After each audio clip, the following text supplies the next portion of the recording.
안녕하세요 여러분. 오늘의 흥미로운 영상 내용은 구글 사이버 보안 스타트업 위즈 300억 달러의 인수 추진, 그리고 올해가 워렌 버핏이 마침내 100만 달러를 기부할 수 있는 해가 될 수 있는 이유에 관한 것입니다. 우선 좋아요 버튼을 누르고 채널 구독 및 알림 설정 또 잊지 마세요. 여러분의 관심과 지지가 저희에게 큰 힘이 됩니다. 첫 영상은 월스트리트 저널에서 보도한 구글의 대형 인수 소식을 전해드리겠습니다. 구글이 사이버 보안 스타트업 위즈를 300억 달러, 우리 돈으로 약 40조 원에 인수하려는 협상을 진행 중인데요. 이 소식이 업계에 어떤 의미가 있는지, 그리고 이번 거래가 성사될 가능성은 얼마나 될지 자세히 알아보겠습니다. 구글의 모회사 알파벳은 사실 이번이 처음이 아닙니다. 작년 여름에도 위즈 인수를 추진하며 230억 달러, 약 30조 원 규모의 계약에 근접했었지만 여러 문제로 인해 협상이 무산된 바 있습니다. 하지만 최근 다시 협상을 재개하면서 이번에는 더 큰 규모의 계약을 성사시키려 하고 있습니다. 만약 이번 거래가 성사된다면 구글 역사상 가장 큰 인수 계약이 될 가능성이 높은데요. 현재로서는 마지막 협상 단계에서 변수가 없다면 곧 공식 발표가 나올 수도 있다는 관측이 나오고 있습니다. 위즈는 클라우드 보안을 전문으로 하는 스타트업으로 본사는 뉴욕에 있지만 미국과 이스라엘에 주요 사무실을 운영하고 있습니다. 현재 아마존, 마이크로소프트, 구글과 같은 대형 클라우드 기업들과 협력 중이며 빠르게 성장하는 기업으로 평가받고 있습니다.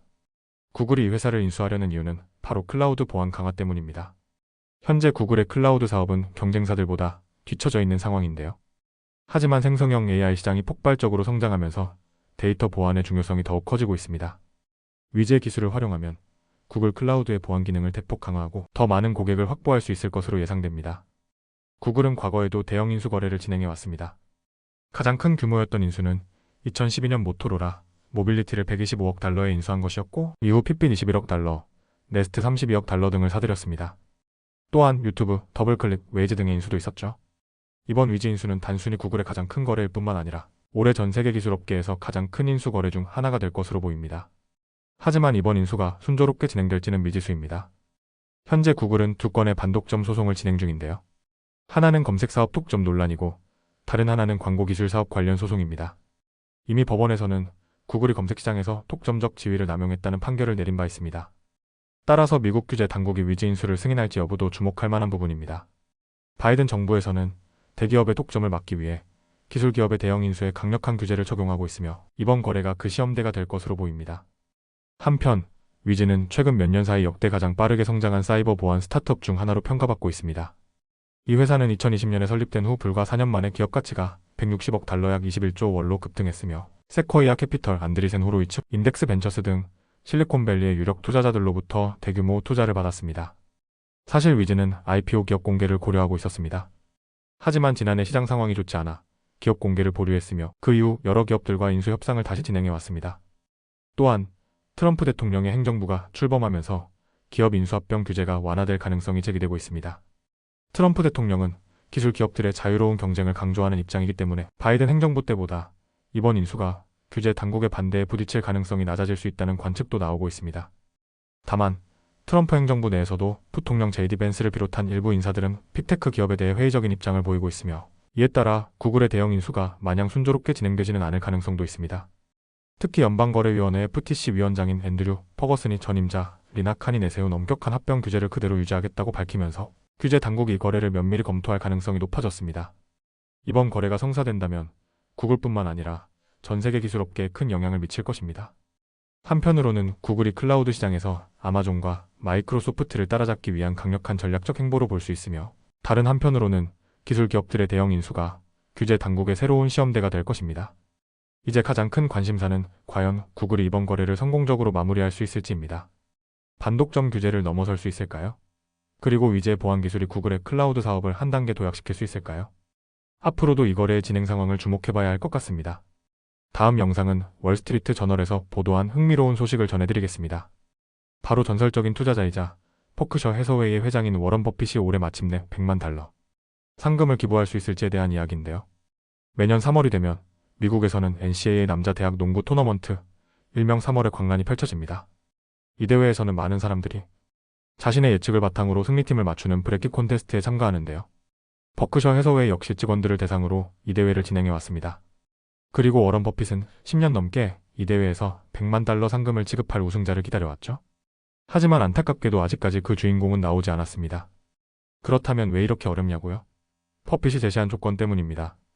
참가자들은 1라운드 경기 32개 중 최소 30개를 정확하게 맞춰야 100만 달러를 받을 수 있습니다. 이는 결코 쉬운 일이 아닙니다. 실제로 2021년 NCAA 공식 대회에서 150만 개가 넘는 브래킷 중 단 하나만이 30개 이상을 맞히는 데 성공했습니다.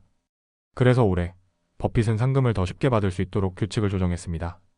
기존에는 모든 경기를 정확히 맞춰야 했지만 올해는 최소 30개만 맞히면 100만 달러가 지급됩니다.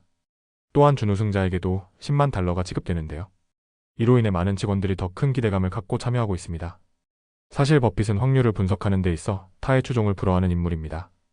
애플이 아직 성장 가능성을 인정받지 못했던 시절, 그는 애플에 거액을 투자해 엄청난 수익을 올렸죠.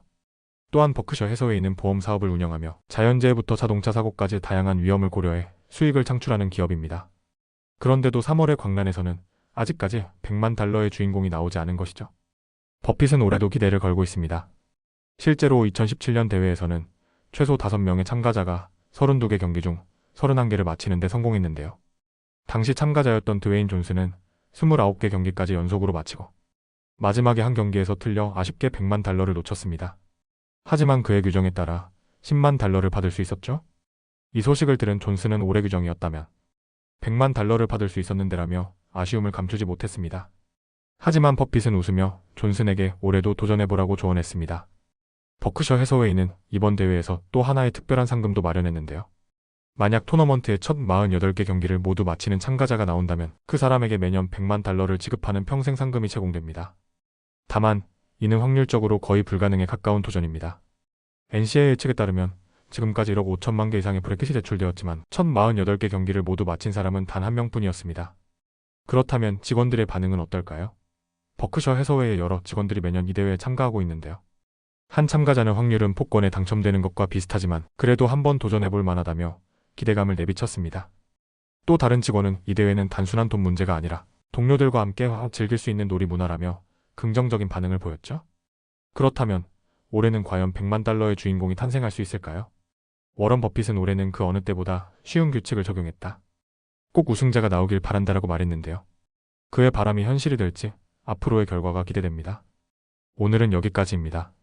다음 영상에서 더 유익하고 흥미로운 내용으로 찾아뵙겠습니다. 이 영상은 투자 의견이 아닙니다. 매우 감사합니다.